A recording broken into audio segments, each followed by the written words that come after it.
BS369 TV న్యూస్కి స్వాగతం.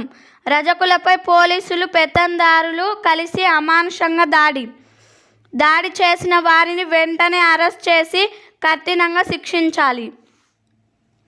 గురువారం అమాన్గల్ పట్టణం కేంద్రంలో రజకులపై పట్టస్థలం సర్వే నెంబర్ 670లో వీరనారి చాకలి ఐలమ్మ విగ్రహాన్ని ఏర్పాటు చేసుకోవడం జరిగింది.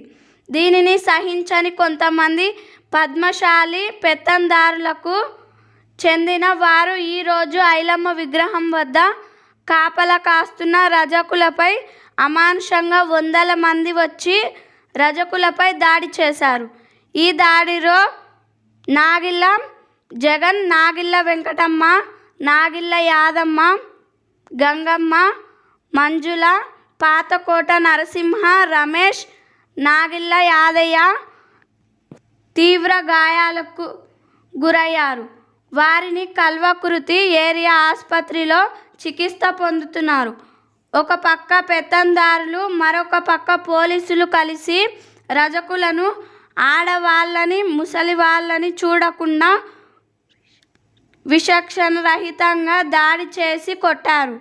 ఐలమ్మ గారి ఫ్లెక్సీలను చింపారు.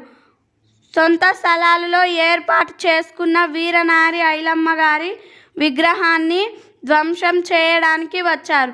రజకులను భయభ్రాంతులకు గురి చేస్తున్నారు కనుక వెంటనే ప్రభుత్వం వారు రజకులకు రక్షణ కల్పించాలని, పోలీస్ టికెట్ వీరనారి ఐలమ్మ విగ్రహం వద్ద ఏర్పాటు చేయాలని, లేని ఎడల రాష్ట్ర వ్యాప్తంగా పెద్ద ఎత్తున భారీ ఆందోళనలు, ధర్నాలు చేస్తామని హెచ్చరించారు.